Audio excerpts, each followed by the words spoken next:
And welcome everybody. ProstNet Spotlight. This is a preview of our upcoming program. I got Dr. Hiltebittel with me. I'm Dan Goodwin. And Doc, you talk about three main areas of the global reset. Last week we talked about the global reset that's coming. Help the listeners understand what we mean by a global. What exactly are they talking about? The global reset is actually leading into a global world. We call it often the one world order. And so that's actually their goal. They're going to start with the finances. All right, so you gave three main areas that this reset revolves around. And we won't discuss these, we'll discuss them in the show, but financial was number one. Yes. And so do you see a forgiveness of debt coming or something like that? That's their plan. You know, they've been wanting to distribute the wealth of the world. And on the website for this World Economic Forum that I'm going to read some more of this week, on their web, you'll see that word equity and fairness. Yeah. They want to reset things and make them fair. Everything's fair. So the poor country and the rich country, we got to have a reset. Got to have a reset. And because capitalism it sounds like what made us great, so capitalism is the bad thing, so we got to all go down and be equal. Yeah. So in other words, they got to take the money from those who got out there and did something, and they got to take it and give it to the poor countries. And but that always leaves a few still at the top. Yeah, and I call that the people at the top of the one world order who are going to lord over everybody else. That's their goal. They already think they know more than you do. Our politicians, most of them, think that they know how to govern your life better than you know how to govern it. Yeah, well, of course they do. I mean, Joe Biden knows better than any of us how to run the world. He spent enough time in the basement; he's got to figure it out. He certainly knows how to run China.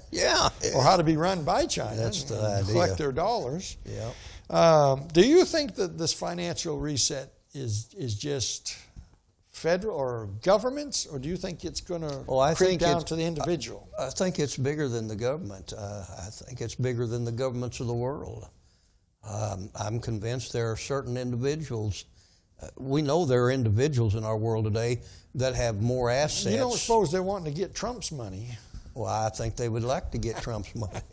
But there are individuals that literally, like Soros and others, they have more money personally than many of the nations in the world themselves have as a whole nation. All right, so the second one is social. Yes. And I underlined some things that we're going to talk about in the show. Yeah. Fear, the mask. Oh, yeah. That mask is bigger than anybody realizes. The controversy over the dictates to wear the mask. Yes. Social distancing. And I'm convinced that, Dan, that behind this from these governors and whatnot, they're all lustful for their authority, yes. But we're talking about lost individuals. And I'm convinced there's a spirit behind them on this mask thing. Yeah. Yes. We'll elaborate on that. And social distancing, and we'll talk about that. That's bigger than anybody's thinking about, I think, as well. Absolutely. We've got almost a year now. It will be a year when this... And you've already watched the change in people, in their interactions with people. You know, I go on the airplane, you have to wear the mask on the airplane, because I'm a non-masker, but, if you want to get on the plane, you got to do it. You can't even talk to somebody. No. I mean, how do you talk? I know. It's socially damaging to our life. It's totally changed the social life of people, not here, but all over the entire world. Yeah.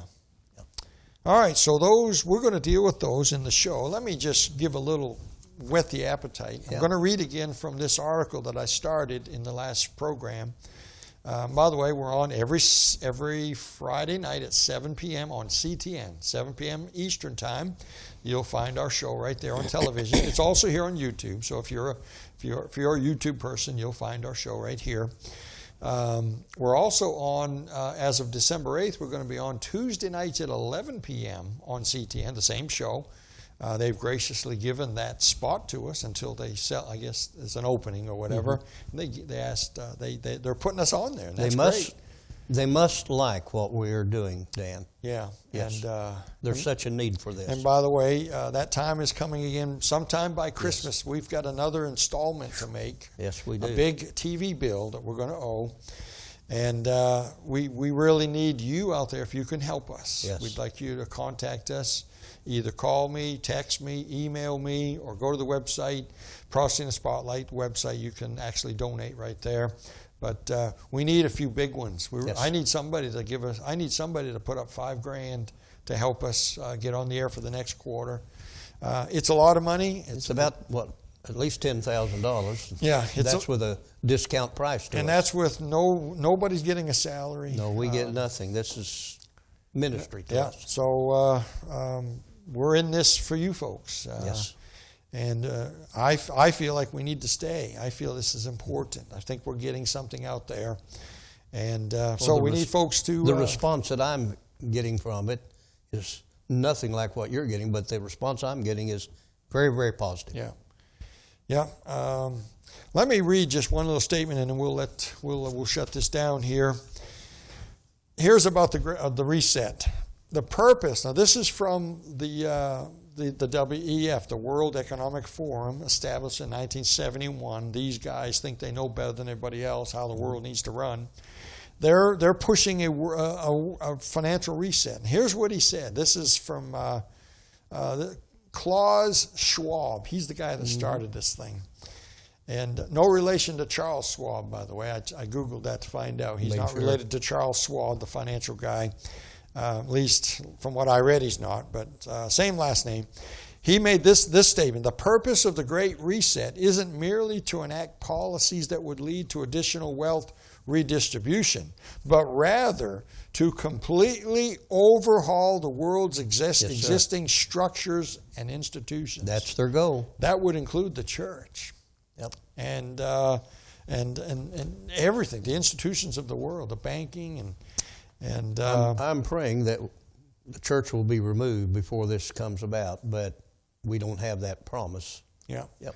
We know we're going to be removed before the Antichrist steps on the scene. Yes. But the beginnings of this could happen. Well, we're already seeing. We're already watching it happen. Hey, and the anarchy in our streets, you know as well as I do, when things finally get settled out with this election, Lord only knows what's really coming in the anarchy of our country. Just look what's happened in the last 6 months or 8 months. Yes, sir. I mean, it's been decreed you must wear a mask. You must do that. You can't assemble more than this. You can't be more closer than 6. And what did we do? Yep. Everybody fell right in line. I was with a church recently, held a meeting there, and the pastor was telling me about the great number of people that have not even come back since COVID. And he talked about even one of his deacons had not even been back to church. And so 2 of the deacons visited his house and said, brother, what's going on? Said, well, I'm going to obey my government. And he said, if that means I don't need to be a deacon, and the head deacon said, well, I guess that means that. But that's, even Christians have succumbed to this blind faith without any science to it, and the real science is being squashed by the media. I did a show way back when this thing started. I think I was still with Processing the News, and I think I did it on their YouTube. I think I did a show on it, and on television, but I can't remember if I did it on TV or not. But I talked about the lighthouse. You don't shut the lighthouse down during the storm. You turn that light up brighter. And I talked about the fact that today, when the governors all said 6 months ago or 8 months ago, they said all non-essential businesses need to close. The first guys that got up were the pastors. Yeah. They got up, they put their jacket on, they turned the light off, and they locked the door and got in their car. And I jokingly, well, I'm not joking, I said they forgot to take their name off the sign on the way out. They should have took their name off. Yeah. You know, the church, my goodness, is this all it takes to shut down the church? Because they've done it. Well, they've done it to the church, you name it, the entire world, though, not just in America. Yeah. This is an entire global setting, and that's what our program this week's all about, is it's a global thing. Yeah. They drive by the church on the way to Home Depot, where hundreds assemble in there, and chat and talk and Or get Walmart, lumber. yeah. Yeah, the liquor store, abortion Yeah. clinics. They drive by the empty church, Yep. and then subconsciously, now this haunts me.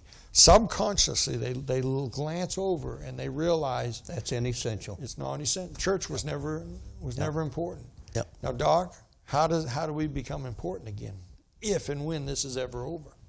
I don't know. Yeah. I wish I knew.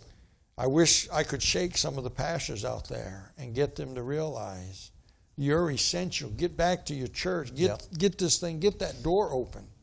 I'm with churches. I'll be in a church this weekend. They no longer have Sunday school, and I'm not putting it down. They're their local church. They can do what they want, okay? Yeah. It's not just a church, but I've been in many churches this year.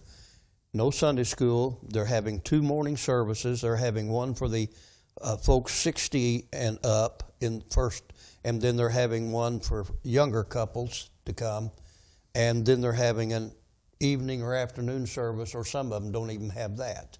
These are churches that used to have vibrant bus ministries, vibrant Sunday schools, vibrant kids clubs programs. It's all changed. You know, it didn't take much, did it? Yeah, An didn't invisible take virus that. And I'm not putting down pastor. I think every church and every pastor, I think they're responsible. I believe in the local church, but I do believe that we have allowed a non-science, authoritarian, Yeah. tell us what to do rather than what God said to do. Look, if you can riot in the streets, if you can assemble at Home Depot or Yep. Walmart, then there's no reason we can't assemble at the church house. Well, the show this week, we're going to talk about just some of these things. We're going to talk about this reset that's coming. You're not going to want to miss it. We're going to deal with some exciting and some shocking things. So consider becoming a partner with us. Share this with your friends. Share this on your social media pages. Hit that subscribe button down there. And and if you could help us, if you like to invest in what's going on here in this Amen. ministry, this TV ministry, contact us. We'd love to talk to you. But until then, keep your eyes on the skies.